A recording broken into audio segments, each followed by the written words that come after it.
with many demanding that he resign immediately. The president, meanwhile, issued a statement tonight describing the attacks on the Attorney General as, quote, a witch hunt. Attorney General Sessions joins us now. Mr. Attorney General, thanks for coming on. Hey, thank you. So here's the timeline as I understand it. On January 10th, you were asked during your confirmation hearings by Senator Franken if you'd had any contact with the Russians, and you took that to mean in your capacity as a surrogate for the Trump campaign. And then a little over 2 weeks later, Mike Flynn was forced to resign because of conversations he had with that very same Russian ambassador. And so my question is, from that point, February 13th until now, why did no one on your staff come to you and say, hey, we had conversations with the Russian ambassador, perhaps we should amend our statement to the Senate in order to avoid the problems that Mike Flynn had? Well, Tucker, the question came to me was from Senator Franken, and he went into a great length saying that that day some new story had come out and said that various Trump surrogates were meeting continually with Russian officials as part of the campaign. And he raised that question with me, and my answer went straight to that. It's the first time I had heard that, so I focused on that I had not had any such meetings, was not meeting with Russian officials on a continuing basis to advance any campaign agenda. Sometime before that, I had met in my office in an official way with the Russian ambassador. And so that was the answer I gave, and I think it was an honest answer, Tucker. I thought I was responding exactly to that question, and it really became a big brouhaha, and I was glad to have the chance to kind of respond today and explain it. I guess my question, I understand all that, and I take you at your word, that you meant that you had not contacted or had any contact with the Russian government or its representatives in your capacity as an advisor to the Trump campaign. My point, though, again, is that a little over 2 weeks later, the National Security Advisor has to resign because of conversations that he had, also in his capacity as a non-surrogate for the campaign, with the very same ambassador. So did anyone on your staff say to you, holy smokes, perhaps we should clarify this because you could see how it could be a problem? No, I never gave that a thought, never considered it. I don't believe anyone ever mentioned that to me. In quite different circumstances to me, Tucker, unrelated.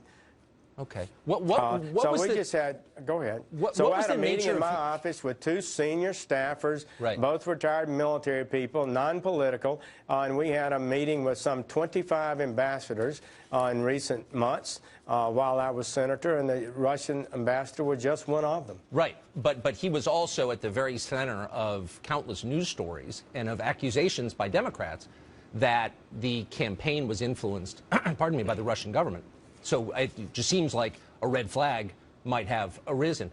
What was the nature of your conversations? You had said, I think earlier, that they did not pertain to the campaign. And yet there was an indication today from an administration official that there was conversation about the campaign. If you could clarify. I don't know what that would be referring to, but I would just say that we had a conversation that he came in and we talked about a number of issues. One of them was the Ukraine, and we had a disagreement over that.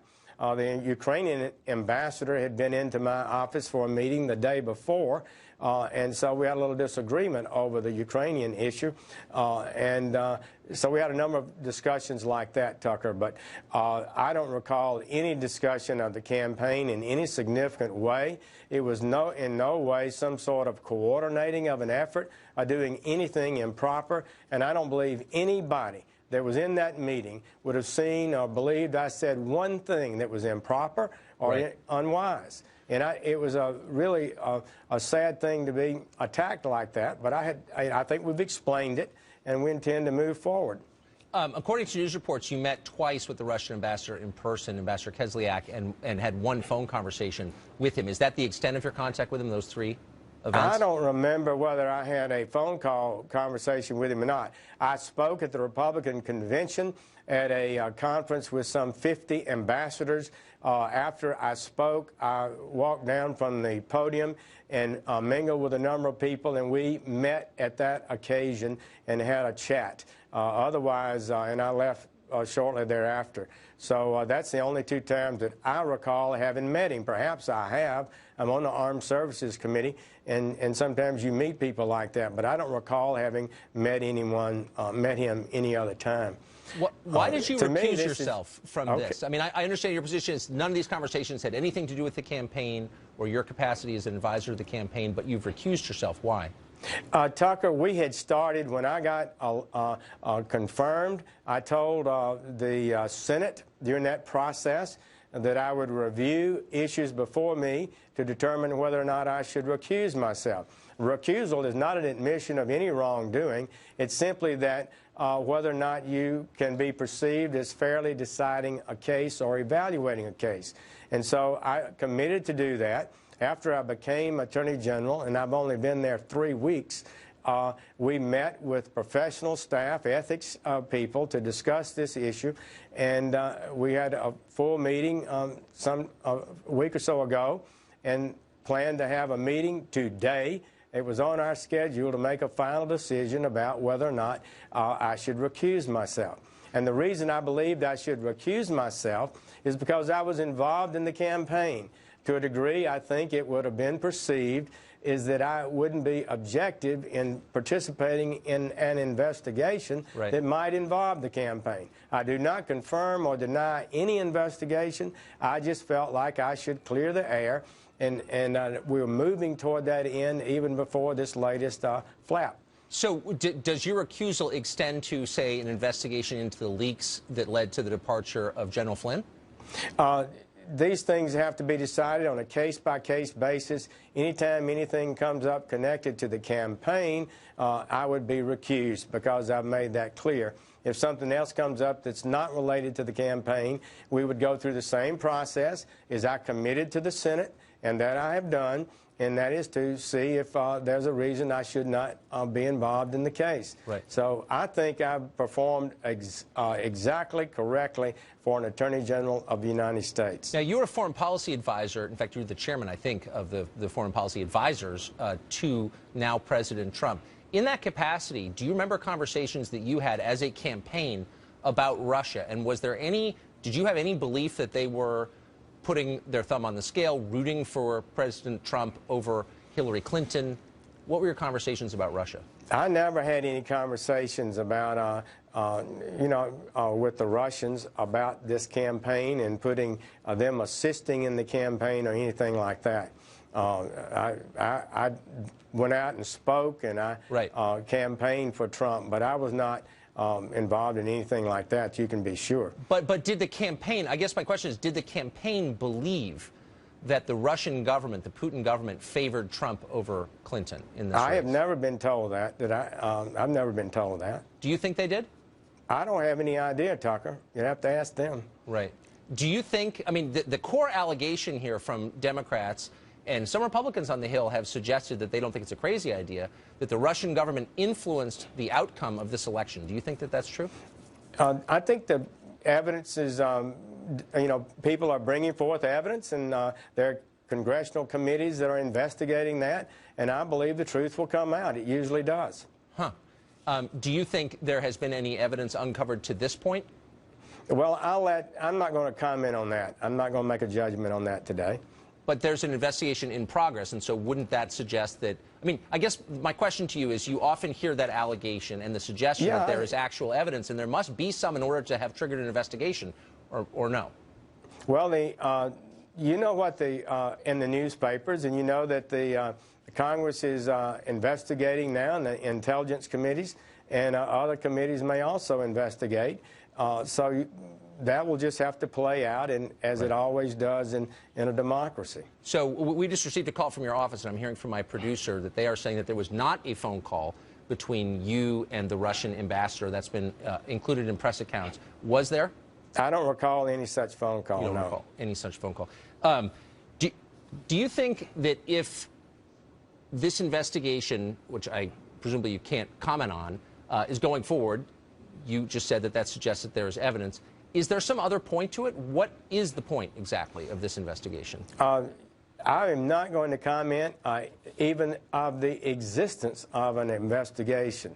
That's improper for the Attorney General to do so, and I will not comment on that. That's part of the standards of the Department of Justice. Right. So your position is you're just recusing yourself from any investigation into anything relating to the Trump campaign.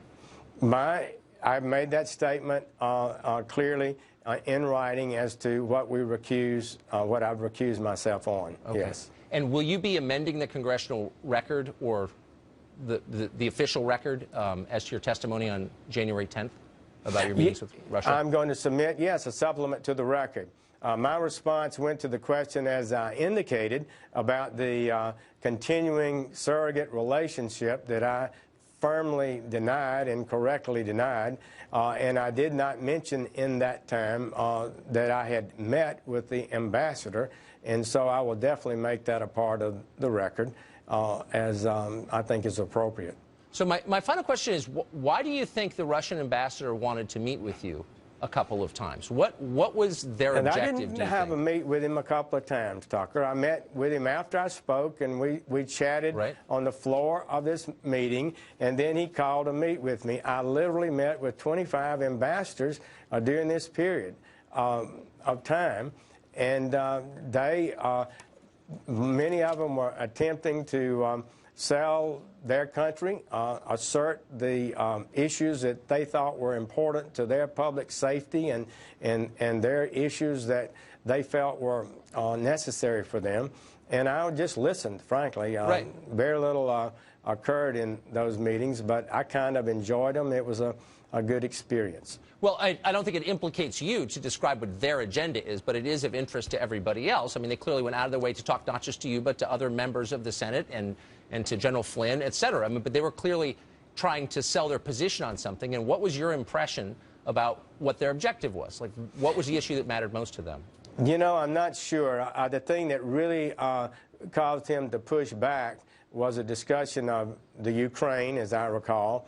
And as I described it, everything everybody else said about the Ukraine and what Russia did was wrong, and everything Russia did was right. He was sort of the old-style ambassador, in my opinion, and that was perhaps the thing that he wanted to share. But I'm not sure what was primarily on his mind. Huh. Have you asked the people who are in the meeting, the one sit-down meeting with the two military aides, their recollections of this? A little bit, yes. We've discussed it. Huh. And their memory is the same as yours? They don't recall exactly, but Ukraine was at the center of it. Right.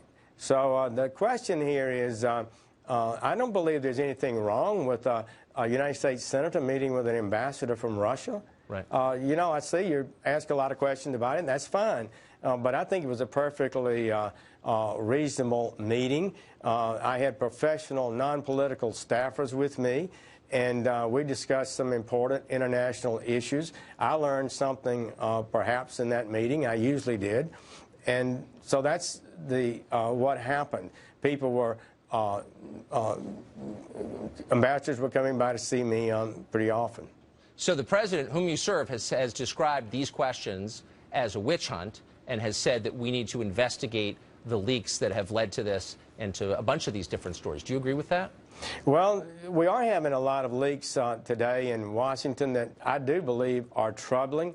A lot of it would appear to be in violation of the law, and it's an unhealthy trend, and we've got to do better about it. I do believe every department needs to take a greater interest in maintaining proper security. Do you see this as a witch hunt? I don't think what was said about that meeting I had with the Russian ambassador was legitimate. I think it was hyped beyond reason, and I think it was unfair. And I was glad to be able to address it today. Attorney General Jeff Sessions, thanks all for joining us. Appreciate it. Thank you.